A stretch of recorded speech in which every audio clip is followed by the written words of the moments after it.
Racing isn't easy, but experiencing it is. iRacing puts you in the driver's seat with the industry's leading sim racing game. Drive on laser scan replicas of the greatest racing circuits from around the world. Go head-to-head against other drivers chosen by skill-based matchmaking to ensure competitive racing at every level. Compete across all your favorite series. In officially licensed cars, engineered to deliver the most accurate driving experience possible.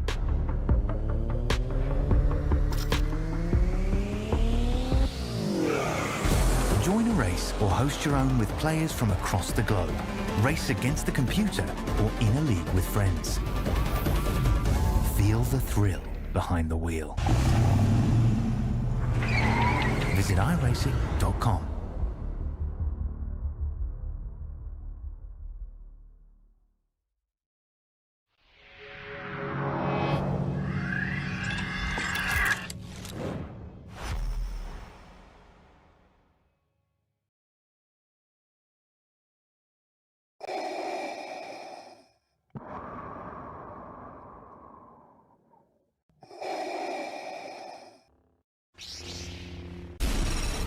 From Mordor to Hogwarts to Gotham, the nerds have come together to create a show for nerds by nerds. Join nerds doing nerd things as they talk about all things nerdy. Stay up to date on the show by liking the Nerds Doing Nerd Things Facebook page.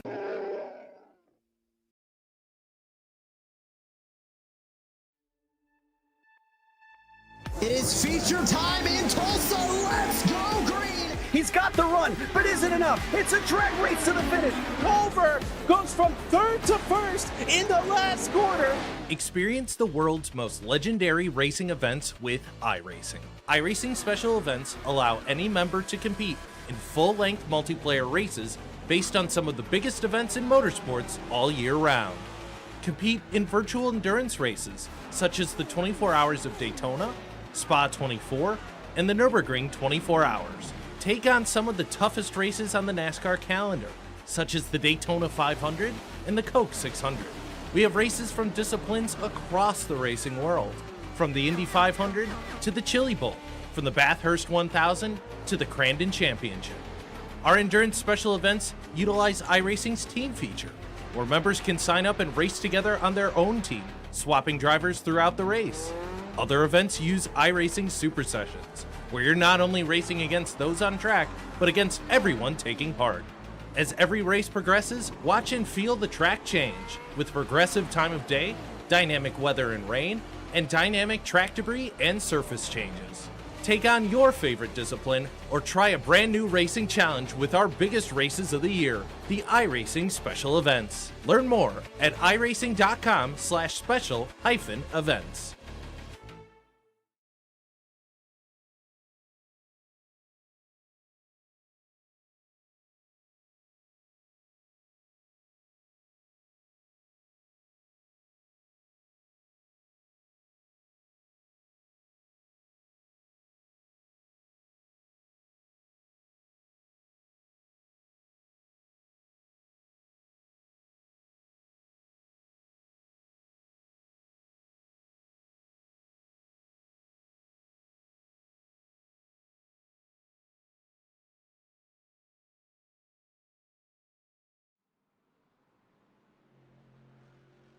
Hello, everybody, and welcome to All-Star 15 TV on the broadcast tonight. It is the GT Challenge for the High Point Racing Series.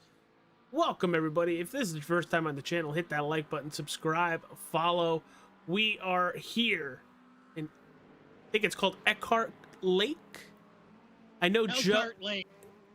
See, I was pretty close there. I was pretty close. It's Road America, baby.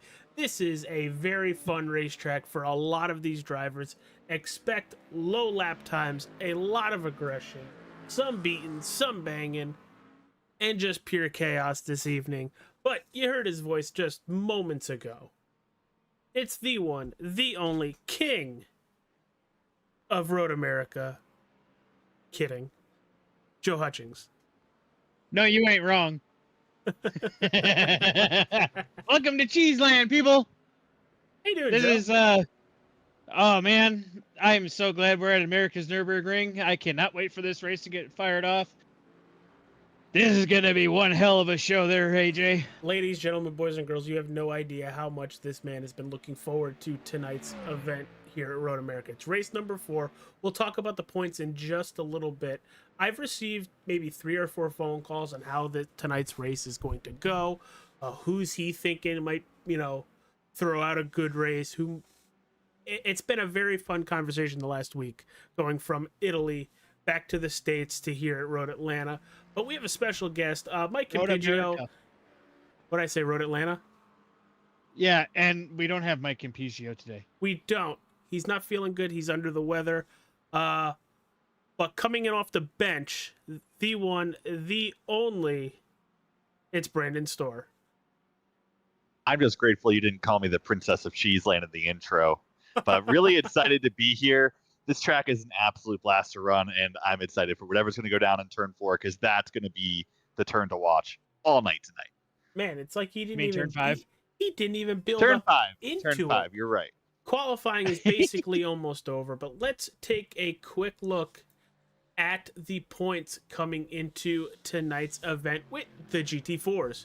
Ryan Serlich, you're currently your points leader, over by Lance Campbell, Cole Malley, Daniel Nass, and Aiden Keeley. That's your top 5 in the GT4s. Very close battle up front, but then it really tapers off once you get to 4, 5, and then beyond. Jumping it now to the GT3 Pro-Ams.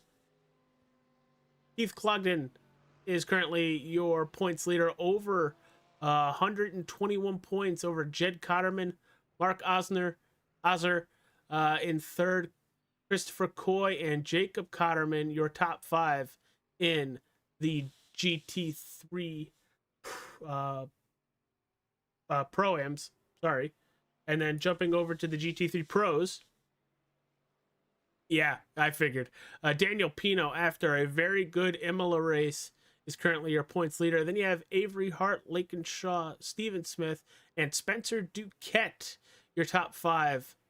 Guys, I'm looking forward to seeing how tonight is going to go, because we had an interview with last week's winner in the GT3 Pro, Daniel Pino, and he was very excited. He was happy to leave Imola and very excited to get back to Road America. Joe, I'm going to send this question to you because I feel like you'll be able to answer this better than a lot of us. What about Road America really helps these drivers? There's so much confidence coming here. Why is it so much fun? It's, believe it or not, if you go and look at the track, right, everybody goes and says, oh, well, it's just a bunch of straightaways, a lot of easy corners. It's not. This track is actually very technical, and when it's nice and toasty and you got you got a high track temperature, this place gets slick and it gets real fun. 92 degrees as of right now with the track temp. It is a gorgeous 69 degrees here in Wisconsin as we are starting to grid. We are kidding. They must be having a heat full wave. pace lap. So we're gonna have a little time to kill, everybody. But Brandon, I know you mentioned before on how much you like coming here. It's such a big racetrack. We're seeing lap times anywhere from the 205s in the GT3s and all the way to 219 with the GT4s. What kind of challenges do you think this racetrack is going to give these drivers today? I think the biggest challenge these drivers will see is that this track is full of a lot of high-speed turns, or turns where you really have to be willing to put your neck out there and make it happen.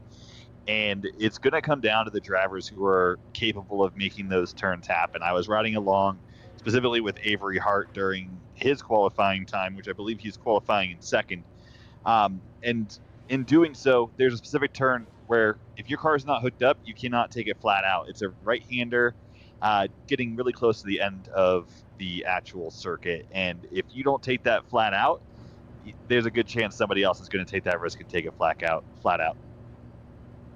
As we have all the cars almost gridded. We're just waiting on one more. Your biggest qualifier in the GT3 Pro-Ams, Jed Cotterman. You see him right there in the number 7. That's the highest qualifying GT3 Pro-Am. He is surrounded by the pro drivers. Your next GT3 Pro-Am driver is Kenneth Clogden in 8th position. So way further back as you see him in the Ford Mustang Hooligan 206. But we are rolling. We have a very, very long first pace lap, everybody. But we're going to send these cars for an hour around Road America. If you haven't yet, hit that like button, subscribe, follow. We are on our way to 1,000 subscribers. And I got to say thanks to everybody here at High Point and on Mondays for really shelling out those subscribers over the last month. We are up, I think, 120 something. It's absolutely disgusting.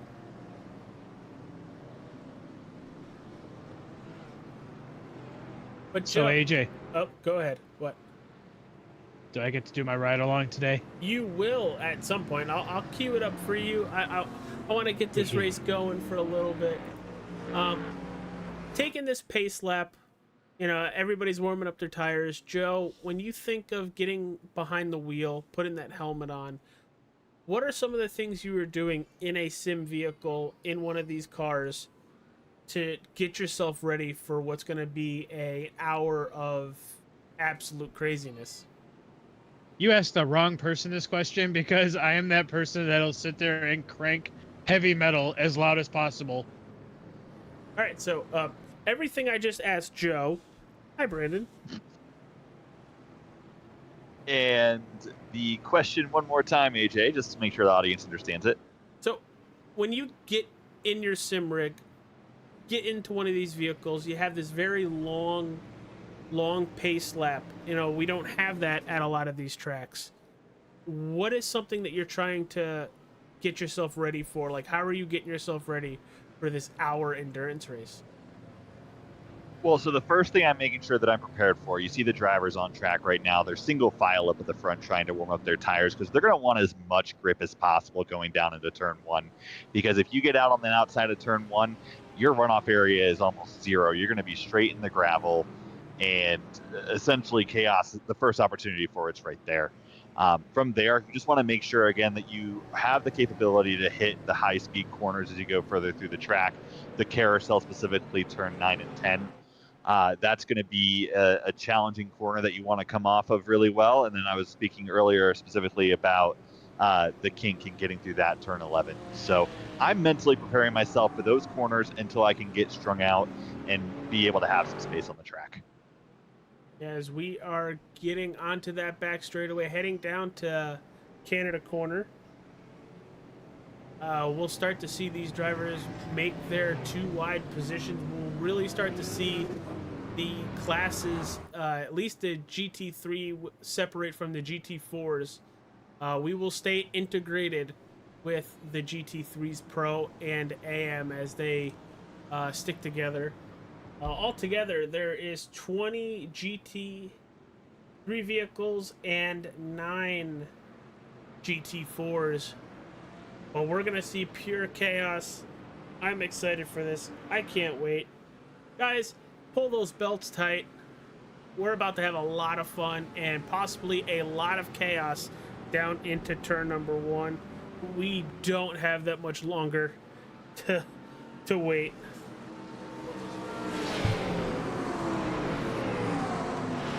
There we go. Pace car is off.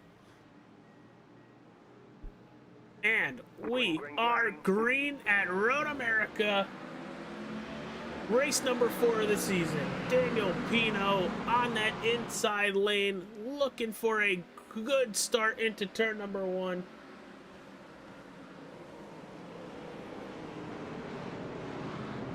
And so far, so good. Everybody gets through turn number 1. Let's drop it back to the GT4s as they are getting going across that start-finish line into turn number 1 as well. And everybody makes it stick, and they continue. Now a very, very fun turn. This tight left-hander, as it looks like we have a couple people going long. Thomas Delgado into the kitty litter. No damage. Gonna be able to keep going.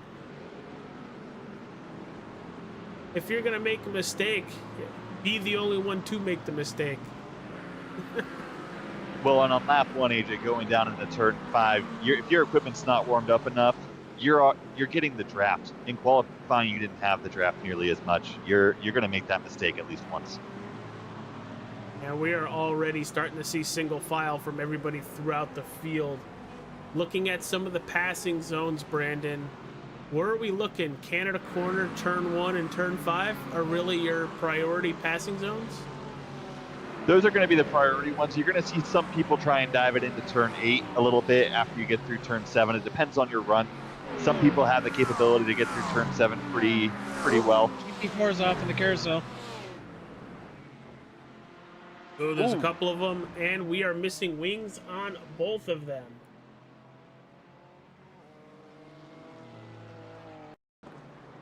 There goes the 95, coming across this track, clipping the 077. Ryan Miller, Daniel Nass. They're going to have to come down pit road to repair some damage. They both have meatball flags.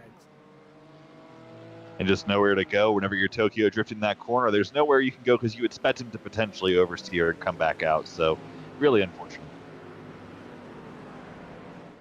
Looking at the battle right now. For P3. big wreck in 1. Jacob Cotterman, Thomas Delgado. Oh! Cotterman just got lit up. That looked like some extracurricular activities from earlier. Let's take let's do a little close chase. Let's see what happens here. I kind of think that Jacob and Thomas weren't on the same page with when somebody was going to break or not. Well, and I can tell you from listening to driver comms, they already have apologized to each other, and all seems to be good. So, unfortunate, obviously, for the cars to wreck, but happy to hear that it's nothing egregious. Yeah, it honestly just looked like their braking zones were messed up, and they didn't get on the same page. Well, and even after it happened, Thomas Hidalgo, or I apologize, mispronounced his last name, did pull off to the side. That's definitely a sign of an apology there. Yeah, definitely pulled off to the side and lost almost 7 seconds to Jacob now, too. As you can see, the damage on the back end of that 48 McLaren as he's trying to get going. No meatball on that McLaren. But as we're looking through the field, up in the GT3 Pro, Justin Bach is surrounded by a bunch of Pro-Ams. And it looks like he is going backwards in class and in the field just a little bit as they're coming up the hill towards the start-finish line.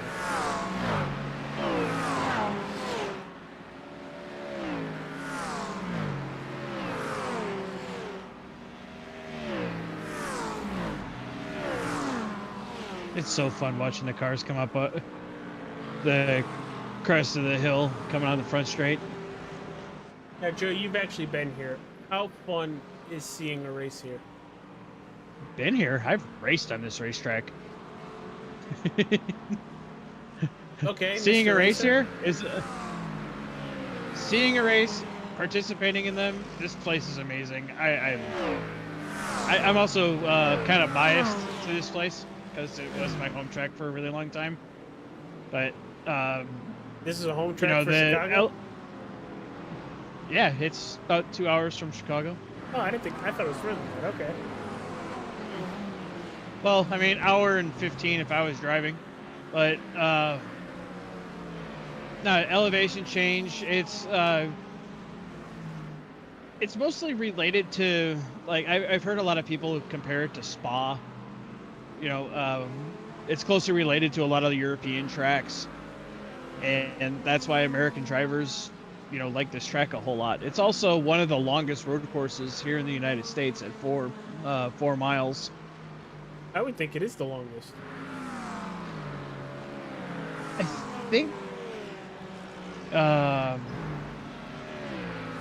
think Utah beats it by just ever so slightly. I'm not 100% sure on that. Watching some action on the racetrack, as you can see, Ty Baxter, he just lost a little time to Chet Miller and is now losing time to Liam Habol. All three, Miller, Baxter +1 spots in class, and Liam +4 spots in class. So they're all chasing Jed Cotterman, who's got a heck of a gap just by P2 in the Pro-Ams, by almost 7 seconds. Jed is absolutely on fire this evening. He was having a good week last week before getting into some incidents. We're hoping that that doesn't happen for him this week, as Travis Roberto, 6th in class of the GT3 Pro-Ams, just put the fastest lap time of the race on the board, a 2:04.91. Actually, that is not the fastest. Oh, that's purple.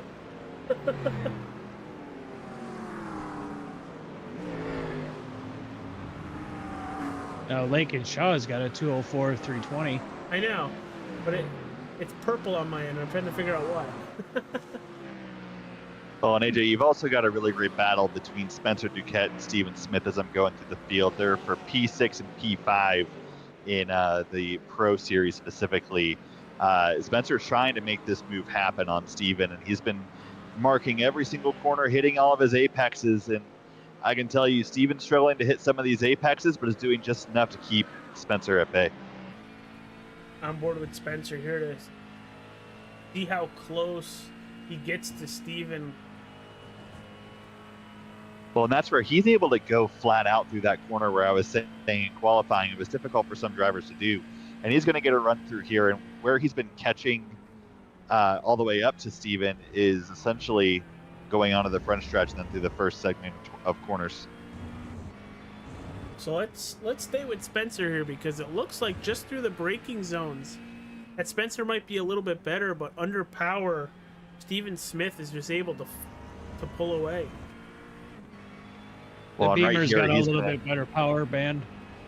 But he's going to get the draft right here, and he's going to close the gap enough to be able to get a good corner into turn 1, just as he's been doing, and make a real run at him going down into turn 5. And don't look too far back. Right behind Duquette is Roberto.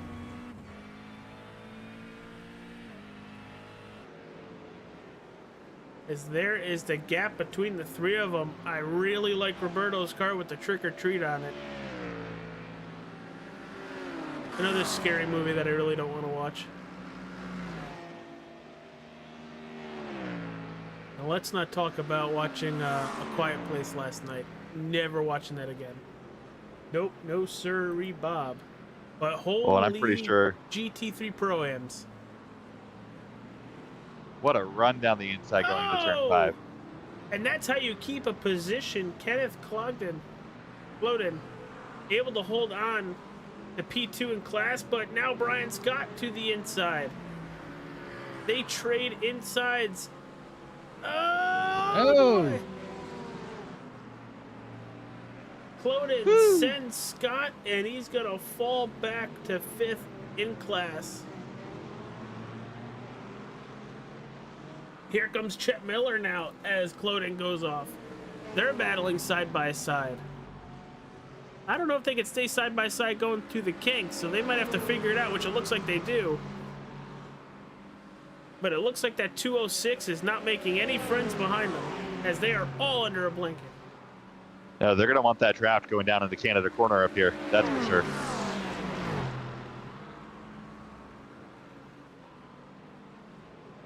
.206 defends into Canada, able to hold on to the position. No changes behind them, but it looks like a huge DRS train as they are heading towards the hill to the start-finish line.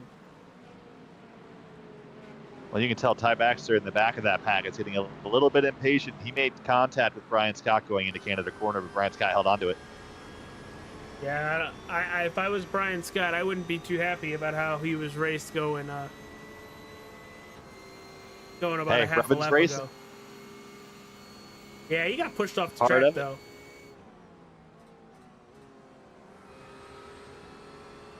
But it looks like he's able to keep his head. And there goes Liam Habul.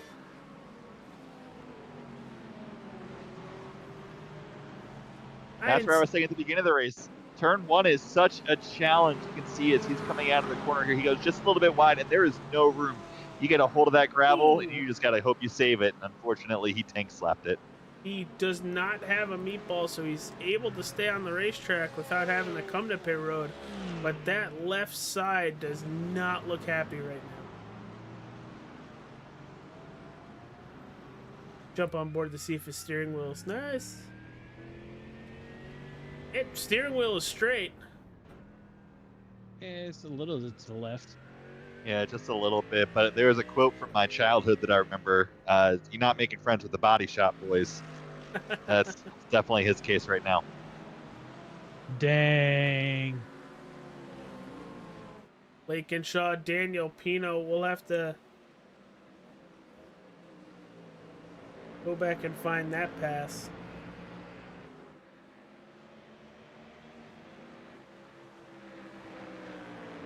But we have a new leader on the racetrack. Lakenshaw is now going to try to put some time in between him and Daniel Pino. I think Pino was pushing it just a teensy bit too hard here at the beginning of this race. Well, I really think that's easy to do. Well, this also could be a strategy move, too. They are teammates. It's a very good call, Joe. I wasn't really thinking that. But here it was. Here was the pass. Just a little bit ago. They have a GT4. Uses as a pick. I don't know. That's teammates letting each other by right there, Joe. I think that's a little bit. Hey, go eat that BMW for a second. That was definitely some elbows out there. But they're gonna No team orders in this racing league. They're gonna stay close together, just under 0.4 of a second. I can just imagine how much fun it is to be running around that close together. How tense it is, but I would say it's got to be fun. It absolutely is. When you're running with a teammate, you know that you can lean on your teammate a little bit more and how you can lean on them without wrecking them. And there's that level of respect there that they will put on the better racing. So seeing these two out front, really putting the elbows out, you know it's going to stay clean, but they're gonna play a couple of games with each other, and it's going to be fun to watch. Yeah, and we'll stick with this because they are pulling away from P3 Avery Hart.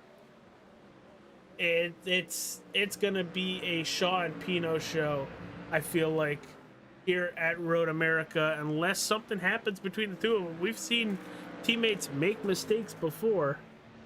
Ooh. Problems in the Well, I can tell you that Brian Scott just had a show in front of him through the kink.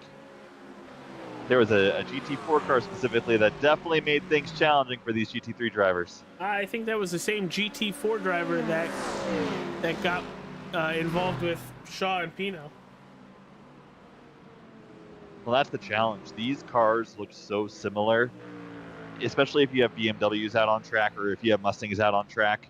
There's enough of a similarity that you're not sure until you're coming up on them, and then you realize that's a different class car.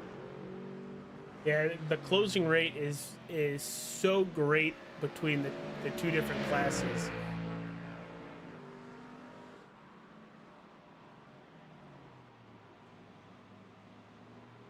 Oh! Getting by Jonathan Janik. But let's stick with the GT4s for a second here. You see the 89 of Connor Morse, Lance Campbell. Their nose to tail. That is for P2 in the GT4s. They're all trying to chase down Ryan Sirlick, who is 5.5 seconds ahead of them.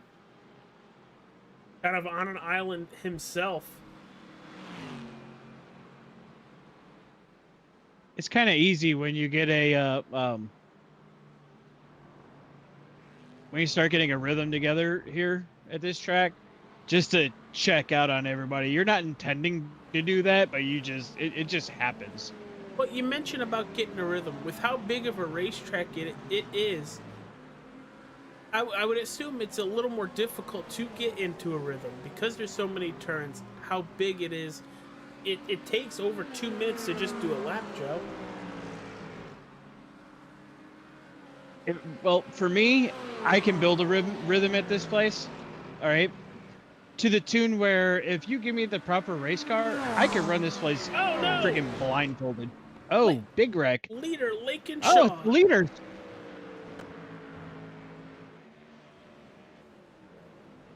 Oh, he clips the grass. Oops it. Doesn't hit nothing. That's a big thing, not hitting anything. But he drops back to third. Now 5.5 seconds back to Daniel Pino. Holy cow. We have Cole Malley in the chat. Looks like he's not racing tonight. He's at an airport. But he says no teammates on this league, free for all. Ah. So it's the default paint scheme is what it is. 10-4. Well, and you got those Ford drivers, and that's why I made the assumption. It's my first time here. I make the apologies. I'll definitely have a couple mistakes tonight. But going to your question, AJ, specifically about getting into a rhythm, this track in particular, it's only 14 turns. It may seem like it's a lot, but if you go over to Watkins Glen, you're not far off in terms of the turn count. And the number of miles you're running is going to be substantially higher than Watkins Glen. So what it does is you have turns that are able to be more memorable, and you can line yourself up for better turns, and that's the rhythm. You have the capability to think as a driver, what am I about to do in this corner whenever you're strung out? As we are seeing Jed Cotterman still P1 in the Pro-Ams, but it looks like the pro drivers are starting to eat him up. But what do you got, Joe? I was gonna say you don't have to necessarily worry about car placement because the corners are so far from each other. So that's another easy way of building a rhythm at this place. Once you get the car set, then it's like just drive to the next corner, then reset the car. And, it's makes it relatively easy, at least in my eyes.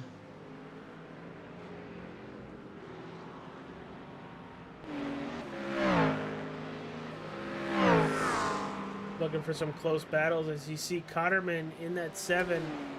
Right behind him is Spencer Duquette. Well, and Duquette's getting that draft that we talked about. It's all about hitting that perfect apex in turn 1 as he closes that gap.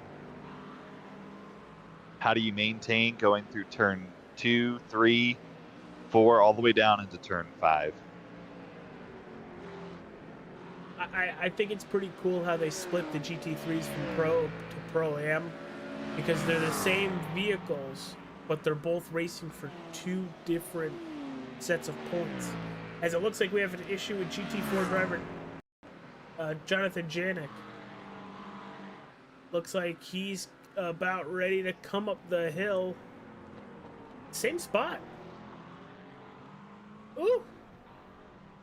That's just a tricky spot because it's a double apex corner that you try and treat as just one single corner by arcing it out. And if you hit your braking zone wrong, if you come off the brake and roll the corner in a wrong way, it will send you off. Oh! Not as off as that. Holy. So Liam, you can't park there?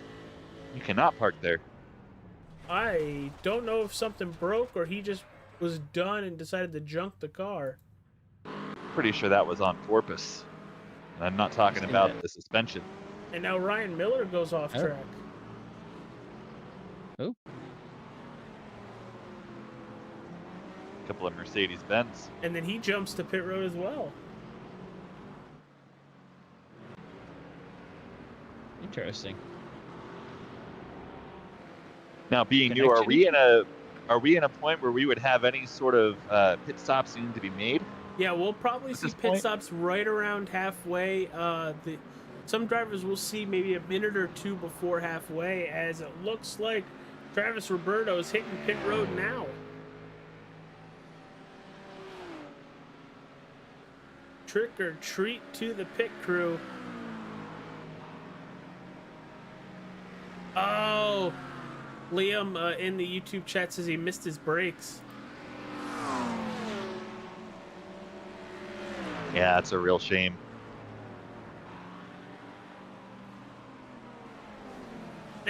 And like I mentioned before, and I think you guys reiterated it as well, you know, it's great to get into a rhythm, but one thing can knock you right out of it. And all it takes is one bad corner, and your whole lap or your whole next lap, you're just trying to basically play catch up. And Liam missed his breaking point, and it ends his day. Well, and sometimes also can be a little bit of impatience that, specifically speaking to the team radios, Ryan Soralik came over the radio a little bit upset with Lake and Shaw specifically doing a late move down into the corner that he was surprised by. So you have moments like that too, where the drivers may all of a sudden be caught off guard, and you have to control your car in the last minute. Yeah, and the two different classes, Brandon, you brought up a great point on Monday, because you were helping us Monday with the stream. I was very much under the weather, so thank you again for that. With the two different classes, or just a multi-class where there's a speed differential, you mentioned that if you're the slower car, you really dislike it when the faster car gets by you and just comes right back up into your line, because it can cause a misjudgment into a turn. Well, and so here's the challenge, is that the faster car has the responsibility to pass the slower car safely and cleanly. And as a slower car, it's your responsibility to be as predictable as possible and to run the racing line as obvious as possible. And if you're not going to run that racing line, you have to make it extremely obvious at a time. I need to go check on the dog. Something's wrong with him. I'm just going to leave it on exciting. Yeah, no problem. We got you. And so to continue on with that statement, though, it's really important that, in the same token, that the driver that's making the pass, the driver out front is going to expect the pass to happen at a certain moment. If you're not doing it by that point in time, then really you should not be making a dive bomb move. The driver in front's not going to see it. Ooh, I got some argy-bargy between GT3 and GT4 here. Yeah, and that's that haste, that energy. I believe it is Kenneth Klobin who is now out in front of those GT4 drivers who are making their way through. Really a great battle, but definitely a challenge. I believe that's all three GT4 vehicles all in a row. That's the nice thing about Road America. You can sit here and wait for your lower class car to go through, and then you got plenty of area to sit there and run around them after you get out of the corner. Yeah, you absolutely do. But here's where that patience comes into play right here. We can see Justin Bach making that move, as well as Tyler Hammond on the GT4. They were patient. They were obvious. Really a solid way to make that move into a corner that's not typically a passing zone, but with a car class differential, definitely a passing zone. And what do we call that? Smart racing? Racing IQ. Racing IQ. Same thing, right? No. One's just a nicer way of putting it. Right. And they're going to try to go squeak 3 cars through Canada corner. Oof, 4. Well, and that was that moment AJ was talking about that I was saying on Monday. You drop up in front of that GT4 car, and you got to hope that their braking zone's the same, or that you time that well. Yeah. In my eyes, it's a terrible move. You're sitting there pulling up alongside of a car. You get past them in a braking zone, and then you go and move in front of them. Why would you do that? You know? That's not smart racing in my eyes. Depends on the gap that you've got, but I as a GT3 driver, typically I would agree with that. The amount of times that my braking zone is a little bit longer than a prototype, it definitely is causing havoc for me. As we're riding on board here with Brian Scott, currently running in second place in the Pro-Am. Think he's got any relation to the Brian Scott NASCAR driver? I don't know. Good question. Who knows? If we get to interview him, we'll have to ask him. There you go. And if we do ask him, we'll ask if he's got any Twisted Teas. Oh. Extremes? I don't know, but Brian Scott was sponsored by Twisted Tea at one point. So if it is the same one, we hope that he's got one of those in celebration at the end. But he still has roughly 7 seconds to go behind. It looks like Jed Cotterman is who he's got to catch up to in order to potentially have that victory.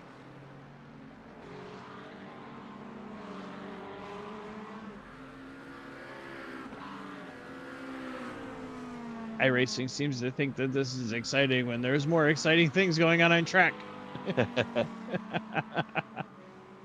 Well, and right now, just kind of going through it, there is a lot of space right now between drivers. We had a good segment where we had a lot of, not to say chaos in a bad way, but we did have some chaos in that you had traffic you had to navigate through in different classes. But it's just a 4-mile track, and we seem to be pretty spread out now for the most part in terms of car classes and gaps between all the different drivers.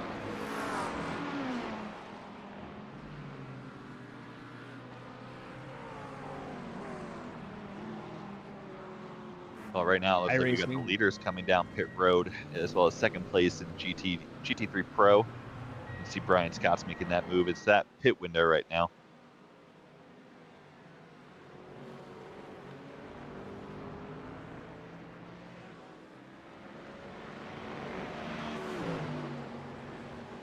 I do believe Mr. Daniel has already done his pit stop, and he's going to be working his way back up to the field.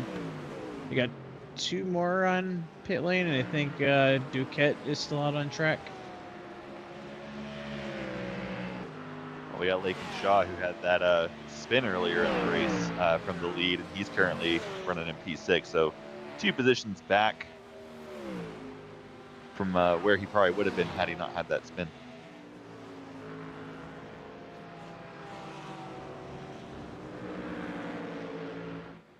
Very much huge apologies, everybody. He's okay.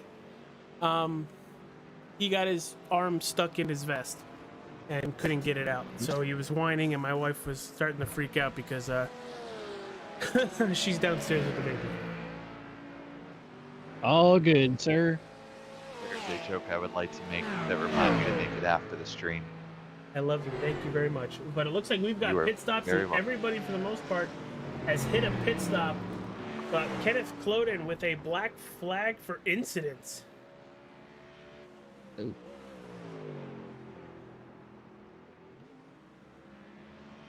Well, I don't believe he's gotten caught up in too many incidents, at least not with other drivers. So they must be off tracks 1Xs or maybe a speeding penalty of some sort. Possibly, because he did come into pit road on lap 12 last time by. But just looking through the field, Lakin Shaw battling with Travis Roberto for that 3rd position overall and in the pro class.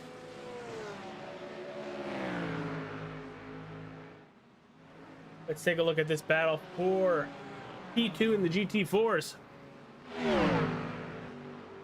Lance Campbell and Connor Morse. As it looked for a second, they were side by side heading down the Canada corner. Morris peeking to the inside, late braking, making a pass look nice and easy into Canada corner in the beautiful New England Patriots Drake May scheme as they come off another victory, beating the Saints as they are now the AFC East leaders. Oh, that feels so good. Oh, it reminds me of my childhood again, and not the good memories. As they're both coming to pit road. And Liam, thank you for the update. It is for speeding.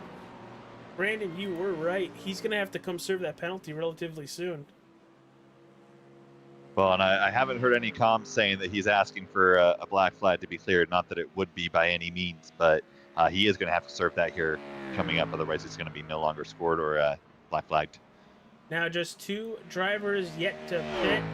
Your GT4 leader, Ryan Serlich, and Aiden Healy have yet to come to pit road, as it looks like Argy. Daniel Noss just went off track. Nope. Oh, Him and a McLaren got tied up. I think that is Mark Ozer. Well, Mark Ogier did key up really quickly as that was happening and apologized. Have not heard back any sort of thank you or no thank you or go find the pit wall or anything like that. Go find a pit wall? Wow. You never know. Ouch. And I'm starting to think that battle that we just had before pit stop, Connor Morris and Lance Campbell, starting to think Connor didn't take tires while Lance did. There's a 9-second gap between the two of them coming off pit road. Well, and we still have roughly 28 minutes left to go. So that being said, depending on the tire fall off here, I'm still torn on the GT4s on whether I would want tires for the last 30 minutes or not. Well, Joe, I know you've been waiting patiently. Are you ready? Oh, heck, let's do it. Daniel Pino on board with our overall leader and GT3 Pro leader. Into turn number 1 he goes. Joe, take it away. All right, we're going to hit this right-hand sweeping corner, come up through what's known as turn 2, quote-unquote. So you're going to set yourself up for turn 3. Another sweeping right-hander. Use that curb. Get on the gas as hard as you can. Come right up underneath this Sargento truck. We are now in the area known as the Moraine Sweep. Heading down into turn 5. I know turn 4 is missing. Don't worry about it. It's still there. Use all that curb. Cut the wheel hard as you can to the left. Use all the curb on the exit. Come up underneath the Corvette bridge. Left-hander turn 6 right here. Try to make this pass clean. Set yourself up to get down through what's known as hurry downs. Start flying into turn 8. Hard left-hander. Be very careful because the corner is slightly off camber. That's what happens when you hit the corner slightly wrong. And then we got this long carousel. You got to set your car up just right for this corner because you need to be able to get down into the kink, which is coming up next. Quick right-hander. And then you're going to sit here and fly down the back straight as fast as you can. And then you're going to hard brake it at the 3 sign. Cut the wheel right. Slam the gas and pull yourself right out of Canada corner. There used to be a bridge at that particular point. It ain't there anymore because they put the underpass right about nah. And then the right-hander at turn 14. Set yourself up for a good long run down the front straight. Up underneath the NTT bridge. And then the very, very famous starting stand here at Road America. All right, that was the ride along with Joe Hutchings, brought to you by JVM Graphics. We had a lot go on while you were doing that beautifully, Joe. Daniel Ness, the GT4 driver, off track and oh, that tire that busted. Ford Beamer. We also have John Weinrich. Not in the Mario car, no. He also gotten red shelled. Oh no! Oh no! Oh no! Who is that? That is Oof. Christopher Coy. Well, you come off track and then you're trying to get back on track and then you just lose control. Hold the And brakes. that's why you hold your brake as soon as you're going into that wall. Man, that is unlucky. As In the words of Charles Barkley, that was terrible. You know when you play Mario Kart and you get the piranha plant that's jumping out and it hits you? That was the piranha plant. Yeah, and for everybody wondering, Brandon Herzing got a meatball off of that. His car doesn't look too bad, but having to come do some major repairs off of what just happened.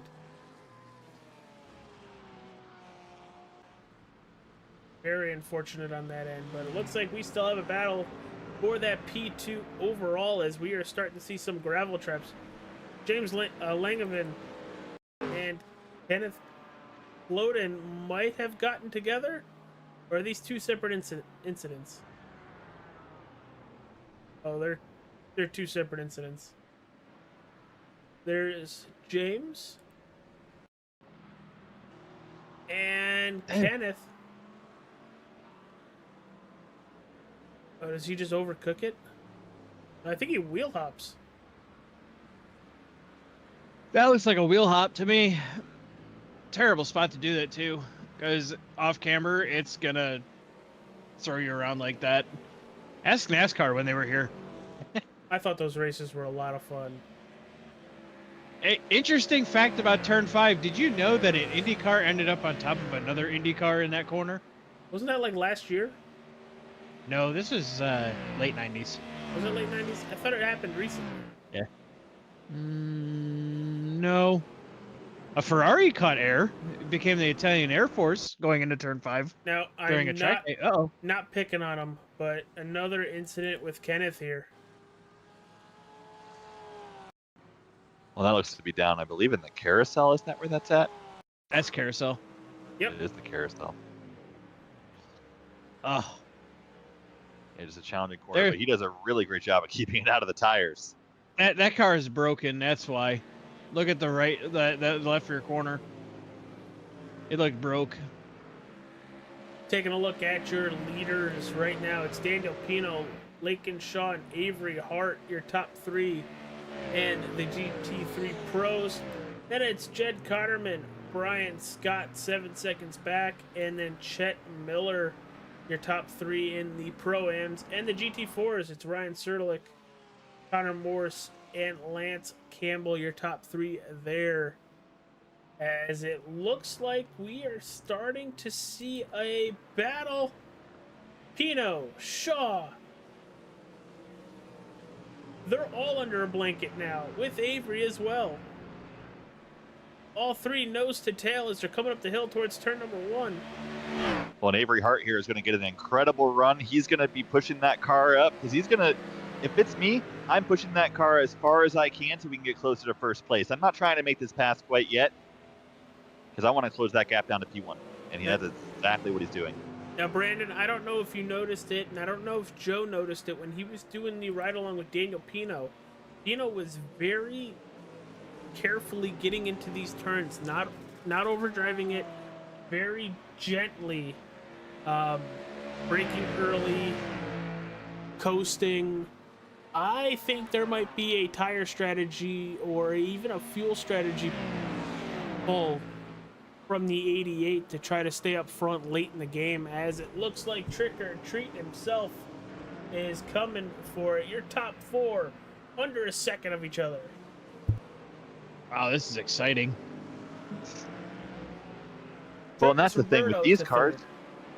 You can be so much quicker by backing up your corners and by coasting. You can actually gain speed by doing so and extending the straightaways from the entry of the straightaway as opposed to extending it by diving down into the corner. So it doesn't shock me. It's not a prototype. Prototypes, you want to attack every single corner, but this is definitely a track where you want to back it up as much as possible without backing it up too much.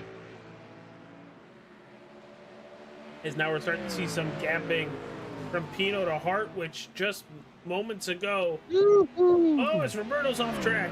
Goes to the DRS side.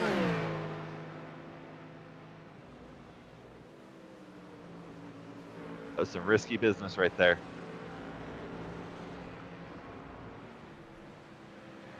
They're going to keep battling like this. I don't see this ending well for either one of them. I do not. I don't see it ending well for the Porsche the way that the Mustang's going down, but he overdrove that corner. We're going to get a crossover right here, and Avery Hart is going to come alongside. It's like it's the last lap or something. You never know. I mean, it's not like it's 2 minutes a lap. Oh, what are they doing? Oh, What the? huge Did incident they just take each other out? between Avery Hart and Travis Roberto.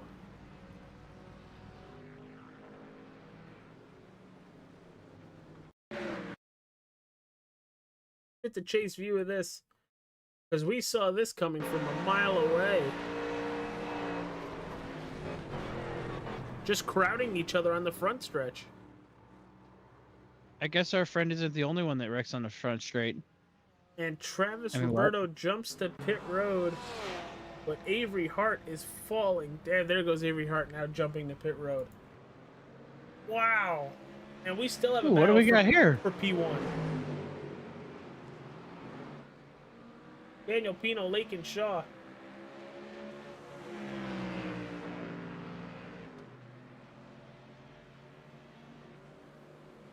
Even if we go a little bit further backwards, Baxter, Hammond, Chip Miller, all under a blanket here with the GT4 of, looks like Campbell. That And Porsche Landon. locked it up.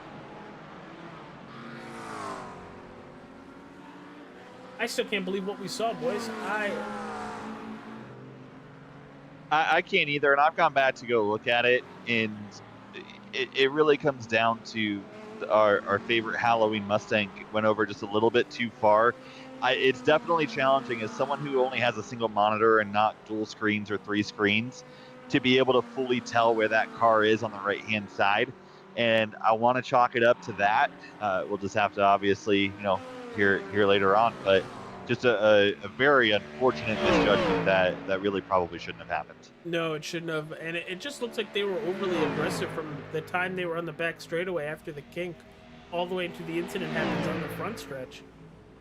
But we are now looking at Pino and Shaw, 0.3 of a second separating them with just under or just over 17 minutes remaining here tonight, as it looks like Pino kind of locks up the tires just a little bit or gets off track and knocks some of the gravel onto the racetrack, entering turn number 3 and under the Sargento sign. Sargento Bridge. Jeez. Yes. Oh, and Kenneth has another issue. Oh, man. And I think this might end his night here. Oh, Yeah, that one's going to nose it into the wall. You can't park there. He's going to tow it. Really a great battle, though, at the front here. Between Daniel Pino and Lake and Shaw.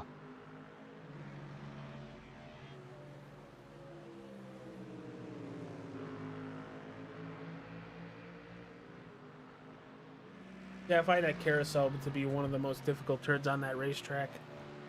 Because you don't It's know quite whether easy. to get I on get on the gas or let off.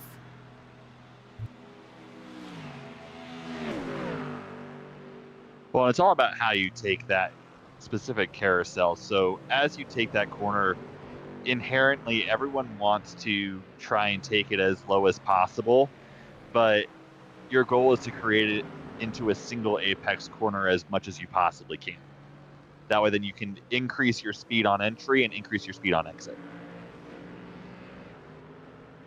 That was them getting by the Mercedes GT4 of Ryan Serlich, and that opens the gap up between the two of them by almost 8/10. But let's drop it back down to here. You have Ty Baxter and Tyler Hammonds as they're side by side. A little bit of a door check in Canada corner. Baxter, a pro-am, and Hammond, a pro driver, trading a little paint. Well, I don't blame Ty Baxter. I could see in turn 13 how he was about ready to to push him wide right there. He was not happy with Tyler Hammond and the little bit of contact out of the Canada corner. Personally, I would have done the same thing. I probably would have been a little bit wider even. He cut him a break. Jonathan Janik, GT4 driver, with an incident on the racetrack.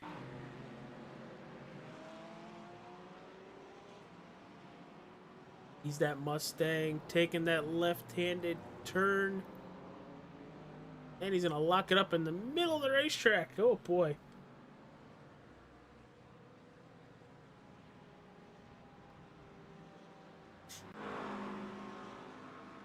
Wasn't that a Johnsonville sign at one point? No, there is a Johnsonville sign. It's going into the carousel. I know. But now it says Speedville. Right. It's the same thing. Oh, okay. Yeah, it's the Johnsonville Bridge. I can't eat a Speedville. Huh? I wouldn't call that the same thing. Oh, Jesus. Dustin Bach, Jed Cotterman. They're within 0.4 of a second from each other. Yeah, they just went underneath the tortilla chip bridge.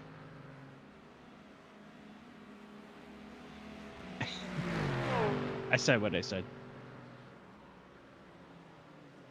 I will say, from being at tracks, for those of you listening, if you have not been to any sports car event put on by IMSA in the USA, Mission does a fantastic job at the racetracks, which is the sign that we had passed under. They do a lot of engagement with the fans, passing out chips. I believe they did specific chips that were shaped like one of the Indy cars at one point. Even though it was an IMSA race, they had those available. Just some really cool things that they put on. Ooh, our leader was in the dirt.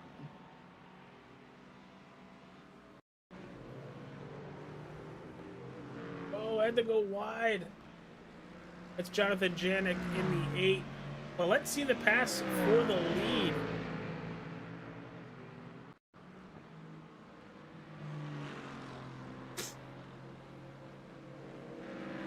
That looked like Pino let him go there.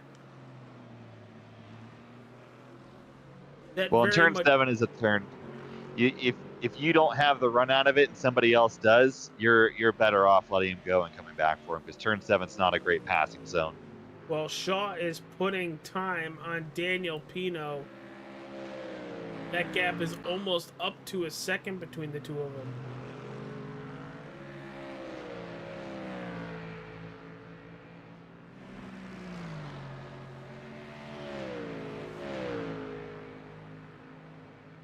All right, everybody, we are just over 10 minutes left in the race. We got to go pay some bills. You guys aren't going to miss a thing.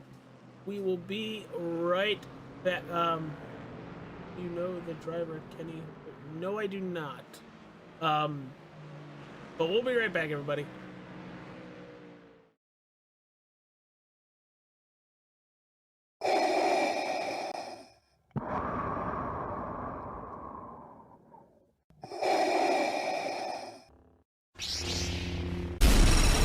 From Mortar to Hogwarts to Gotham, the nerds have come together to create a show for nerds by nerds. Join nerds doing nerd things as they talk about all things nerdy. Stay up to date on the show by liking the Nerds Doing Nerd Things Facebook page.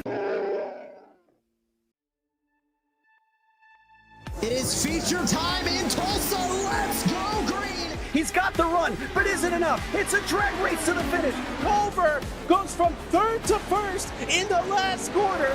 Experience the world's most legendary racing events with iRacing. iRacing special events allow any member to compete in full-length multiplayer races based on some of the biggest events in motorsports all year round. Compete in virtual endurance races such as the 24 Hours of Daytona, Spa 24, and the Nürburgring 24 Hours. Take on some of the toughest races on the NASCAR calendar, such as the Daytona 500 and the Coke 600.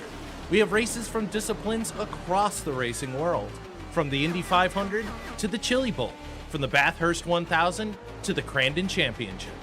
Our endurance special events utilize iRacing's team feature. where members can sign up and race together on their own team, swapping drivers throughout the race. Other events use iRacing Super Sessions, where you're not only racing against those on track, but against everyone taking part. As every race progresses, watch and feel the track change, with progressive time of day, dynamic weather and rain, and dynamic track debris and surface changes. Take on your favorite discipline, or try a brand new racing challenge with our biggest races of the year, the iRacing Special Events. Learn more at iracing.com/special-events.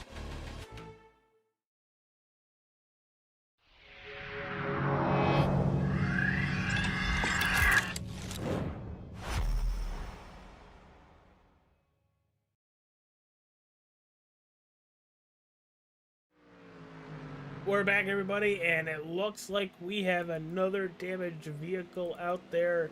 The 115 of Aiden Keeley off the racetrack, and Ooh, that's a hard lick. That is so tough because turn 7, you want to carry that as fast as possible. That's one of those ones where if you're able to just burp the throttle and not brake, you're so much quicker, but you have to be so careful on those curbs on exit. Jed and Justin Bach. Bach in the 776 in front of the Ford Mustang of Jed Cotterman. But don't look now. Brian Scott is closing in. Now that deficit under 4 seconds and counting down. Brian Scott closing in late into tonight's race to Pro-Am leader Jed Cotterman. Hold on, AJ, while you were assisting that cute special little pup of yours, we did have the question, is Brian Scott the driver of the Twisted Tea Ford from back in NASCAR days?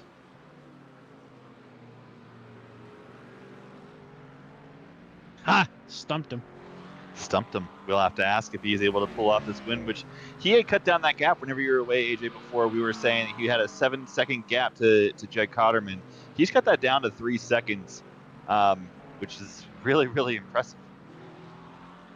Yeah, he's hitting all the marks.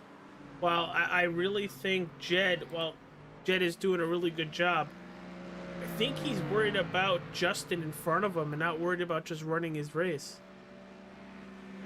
Well, and that's the challenge. If you're running between Pro-Am and Pro, all you got on your relative is the fact that it is another GT3 driver. And so it's really challenging to tell the difference. You know what position that you're in, but you still want to be in front of whatever GT3 drivers around you so you can have as much speed as possible, as much momentum as possible. Looks like Brian did not have a good end of carousel into the kink. That gap is growing once again.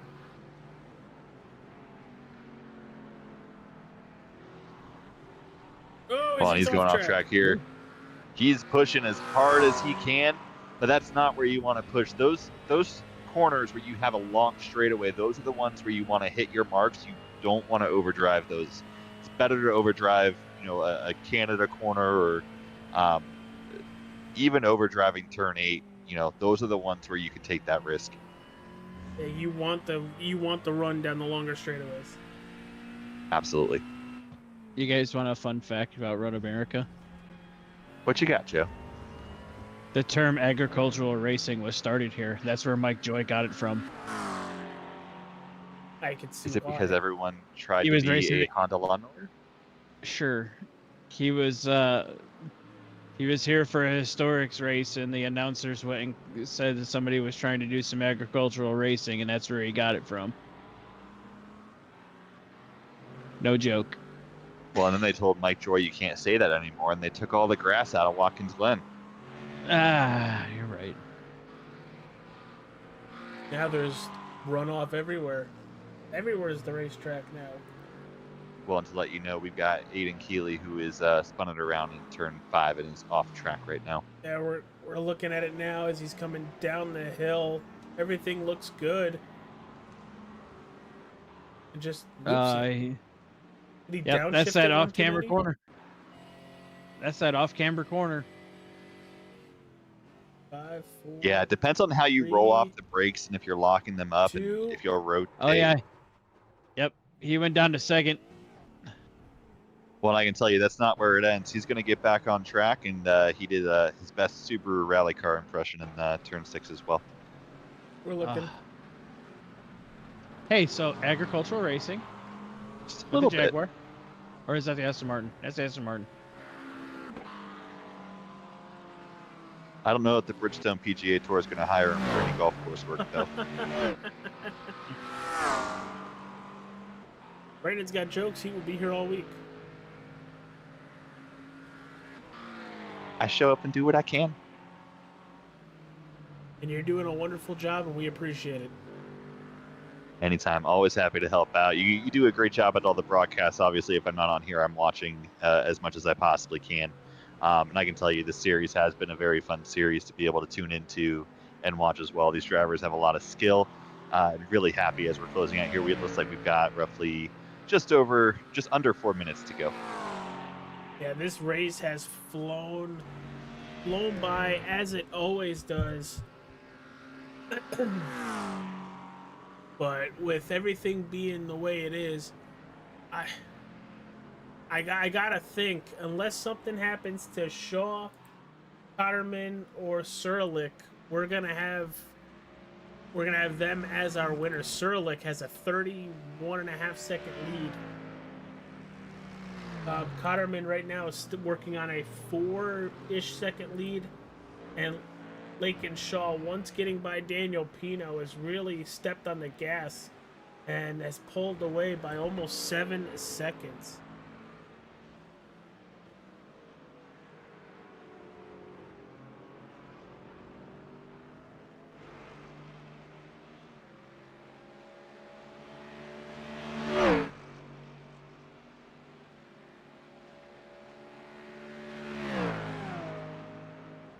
Well, based on my calculations, I think we'll get at least one more lap here until we get to the white flag for all the drivers.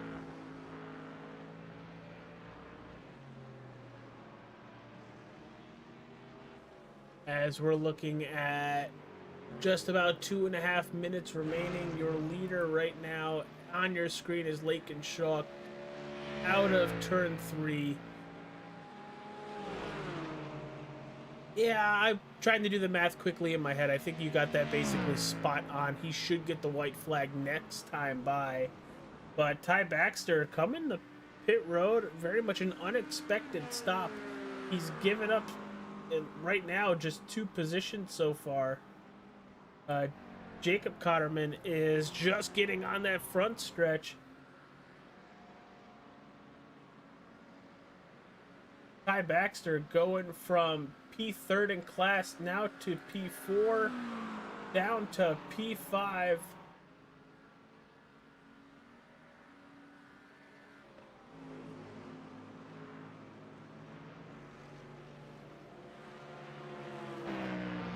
Oh, gotta be careful there, Shaw.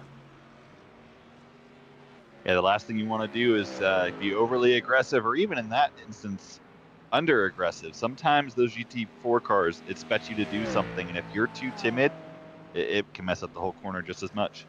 Yeah, and Eno is just one mistake away from being right back on your back bumper or even passing you.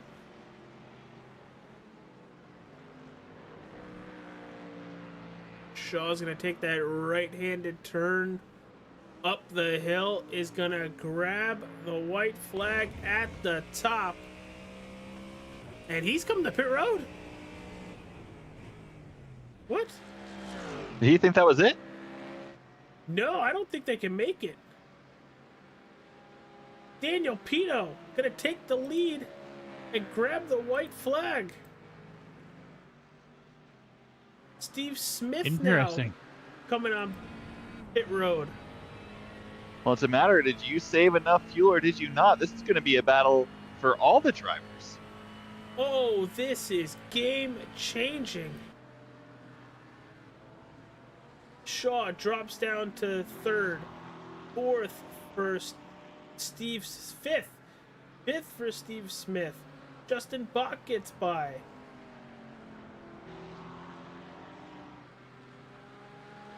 Huge race implications. Having to pit again. Shaw, Smith.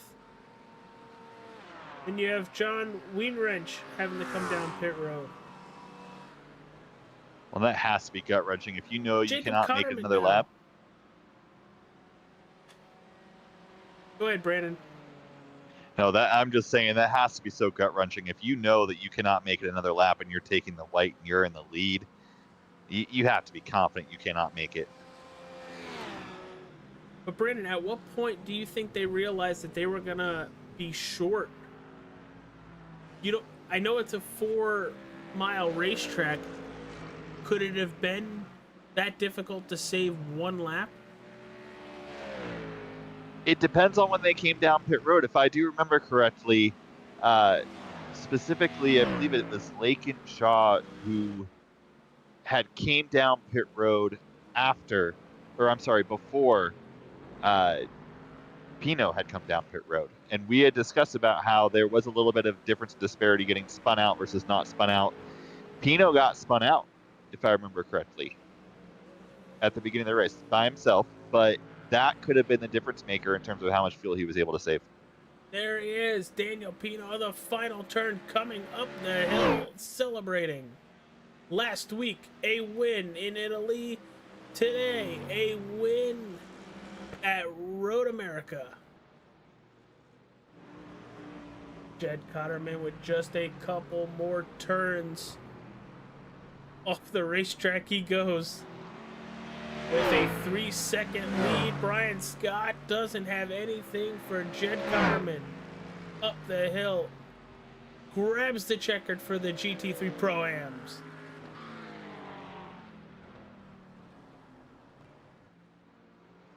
Dropping back in the Mercedes of Ryan Serlich. Just a couple turns himself now. Under the Mission Bridge. Through the kink, heading down to Canada Corner for the final time. Only one GT4 driver still on the racetrack for him. That's 37 seconds back. Connor Morse into Canada Corner. Serlich goes.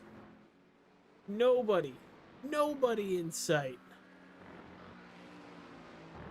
On a Sunday drive tonight on a Wednesday. Up the hill for the final time. Ryan Serlich is going to win in the GT4 class.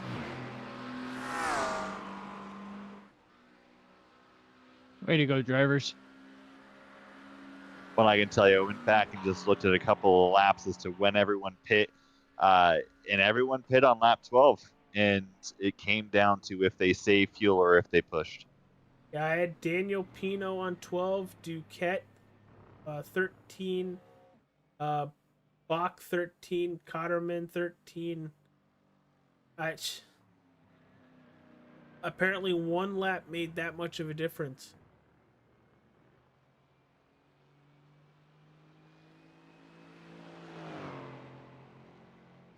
Well, that didn't take Jed too long. Let's talk to the winner of the GT3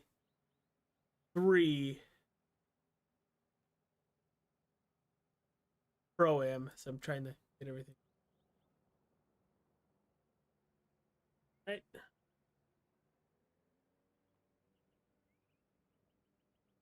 Jed Cotterman, it's AJ, Brandon, and Joe in the booth. Great race for you, pal. You very much redeemed yourself after last week in Italy to come home as the GT3 Pro-Am winner here tonight at Road America. How does it feel and how was the car? Man, it feels great. I ain't gonna lie, I'm not gonna sugarcoat it. Finally, God damn it, man. I finally was just consistent. Justin made an absolute awesome call. We started saving, like me, Spencer, and Justin. We started saving from lap 1. That's kind of why I, drifted back a little bit. I knew the Mustang is thirsty. It loves the fuel. So we started saving, and we got to go that extra lap. I don't know how in the world Pino did what he did. He is just a master at the fuel saving. Kudos to those guys up front in the Mustangs. But man, I'm excited. Well, dude, I would be after how you ran tonight. Uh, you were great in the car. You had a good call to have you save fuel. Now, was it difficult at any point as Brian Scott or even Chet Miller at any point as they were getting close to you? Was there any point where you had to step on the loud pedal to kind of pull away and not have to worry about fuel, or was it just fuel conserve the whole time? I was pretty much conserving fuel the whole time. And I think Brian was doing the same because we stayed about 3 to 3.5 seconds apart. And I kept an eye on the relative. I mean, I ain't gonna lie if I told you otherwise. So as long as I maintained that 3 second gap, I just continued to save fuel. And the last lap I had point 0.1 extra and I sent it. Wow. Wow, great job on you. Jacob wins at Sebring. Dad's turn finally here at Road America. Before we let you go and celebrate the win, any sponsors anybody want to thank before we send you on your way and you can probably go have a couple of daddy sodas or anything to celebrate? Daddy sodas. No, Daddy doesn't drink sodas. But man, I tell you, I truly have to give this one to Justin, Spencer, Jacob, Brandon. I race a lot of leagues with him. We were all in the Discord, and we all work really really well together. But tonight is definitely Sim Coach and Justin. Um, Justin's he's like my big brother in my ear, always telling me, we gotta save, or you're doing this or you're doing that, or whatever. So he's my crew chief. He's my teammate, if you will. So tonight goes off to Justin and those guys. All right, brother. Well, thank you for coming talking with us. Congratulations on the GT3 Pro Am win. We'll see you next week, dude. Yeah, man, I'll be there. All right, great win by Jed Cotterman. Let's talk to the GT4's winner. It's the driver of the 048 with a 37, almost 38-second win over P2. Ryan Serlich, congratulations on the butt kicking here at Road America.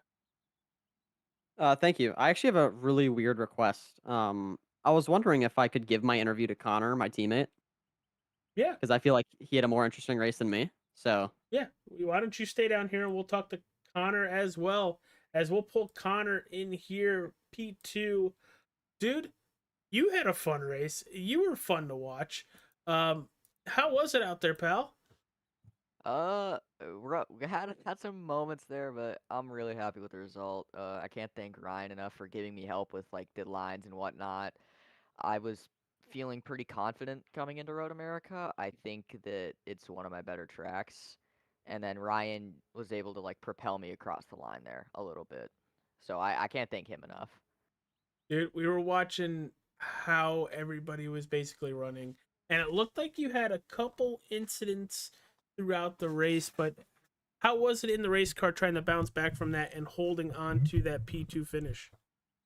I mean, you know, I hate how it kind of went down with Lance there. We had a couple moments, but I mean, it's just I was only concerned with the fact of like, oh, hang on a second, I can pull out an amazing finish here. Let me see how hard I can fight for that before I step over my limit. And I stepped over it a couple times, had moments, but bounced back. Had a very nice pit strategy again set up by Ryan. Can't thank him enough. And we were able to just maintain pace. That was the biggest thing. Maintaining pace, saving gas, just doing all the right stuff. Yeah, it sounded like saving fuel was the plan for a lot of these drivers here this evening, especially if you wanted to make it to the finish on a one stop race. But Connor, you come home second to your quote unquote teammate Ryan. Um, for the most part, it looked like a good race on your aspect. You mentioned a couple incidents in the pit strategy. Is there anything you felt like you could have done to try to chip away at Ryan's lead and maybe challenge him? I mean, he's been whooping me since anytime I'm in the same time bracket as him in iRacing, so I'm not surprised that he beat me. I think I could have been more consistent, a little more confident on the brakes, but other than that, I mean, it's just he is just a sensational driver, and I could easily see him getting the championship this year. Yeah, we call those aliens. Yeah, yeah, he's certainly one of them. Well, Connor, we heard you thank Ryan. Is there anybody else you'd like to plug before we let you enjoy the P2 finish here this evening? I'd like to shout out Drake May of the Patriots. Greatest quarterback ever. Plays like Brady. We're back on top of the AFC East. Josh Allen can go home, baby. Patriots I number one. can't believe we were gonna plug Drake instead of your other teammate. I mean, I shouted you out like 30 times. I'm throughout talking this match. about the one and only Ryan Miller. Oh my goodness gracious. Ryan Miller. Can't thank him enough. He's also just like a really nice guy, and I had a ton of fun with him at Grand Nationals. So he's the go-to. Well, I'm also sure he's cooler than Drake May. as a Patriots fan, I'm gonna enjoy being the top of the AFC East for right now. Damn right. Looking at the schedule out front, I feel like if not all of them, most of them we should be contending for a win in. But yeah, dude, congratulations on the P2 finish. Ryan, we'll let you plug your stuff before we both send you on your way and you guys can go party.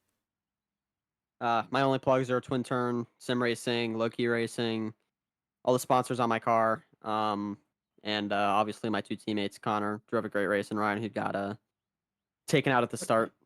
But yeah, congrats to those two. I mean, congrats to Ryan for starting so well, not finishing so much, but he'll get him in the next one. All right, Ryan, Connor, thank you guys for talking with us. You. Have a wonderful rest of your week. Thank you guys, you too. All right, it is time to talk to the overall winner and the GT3 Pro winner. Once again, I feel like we need to get him his own chair for when he comes and talks to us. No jet lag for you from winning in Italy, coming to Road America, and just putting on a butt whooping at the start of the race. It looks like you went into fuel save mode, let Lakin go by, and then when Lakin hits pit road, you just pull by, probably wave, and come home with the win this evening. Congratulations on all the strategy tonight and going back to back. Yeah, thanks, guys. Yeah, it was a tough race, especially because the track is too hot. About the pitting, yeah, I save fuel.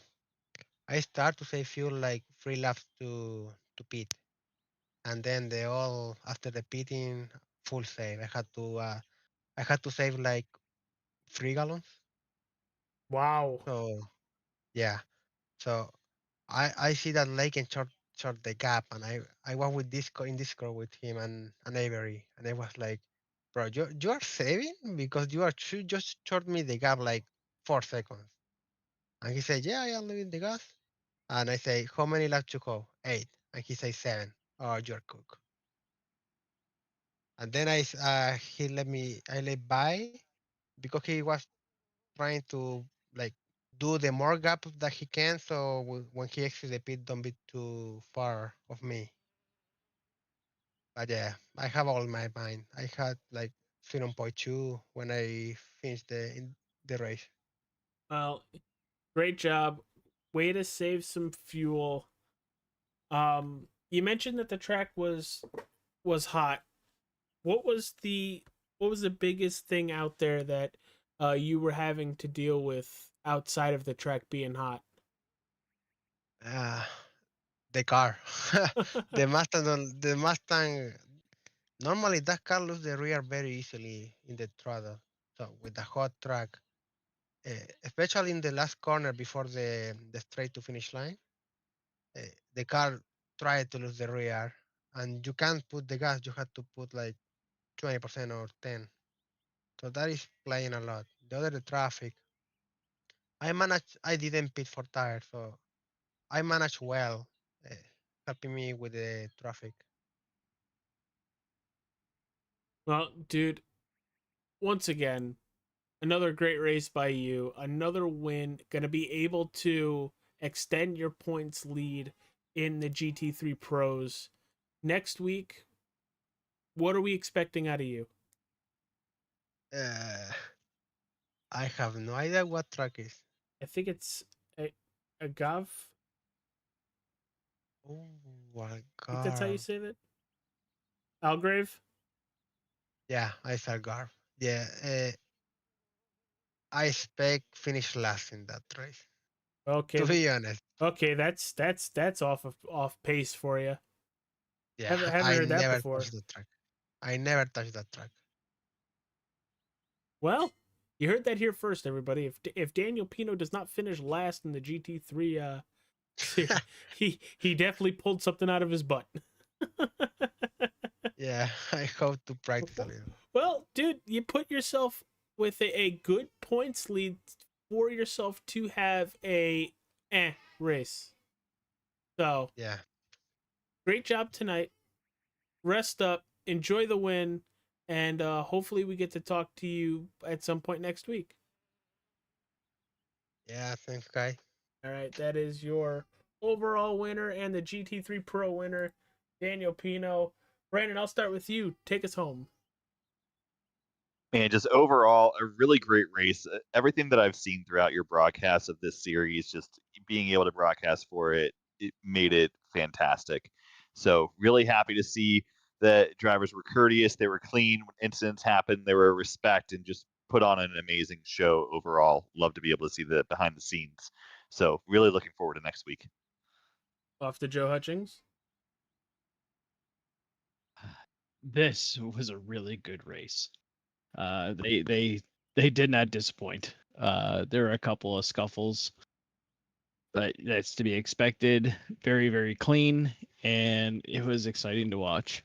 I can't wait for next week. Yeah, I'm very excited for next week as well. This series is and has been so much fun to broadcast. I look forward to it every Wednesday night. I do apologize for having to step away for those couple minutes while having issues at the house. But yeah, hit that like button, subscribe, follow. Daniel Pino, Jed Cotterman, Ryan Serlich, and Connor Morris are all our interviews this evening. I'll post the white flag and the interviews later in the week for people wanting to watch. I've been clipping them, making other separate videos. But take care, everybody. Hit that like button, like I said. Subscribe, follow. We got a lot of stuff going on here on the channel. Gonna have some NASCAR 25 gameplay soon. Just have to edit it and get it fully ready to go. But take care, everyone. We'll see you on the next broadcast. Deuces.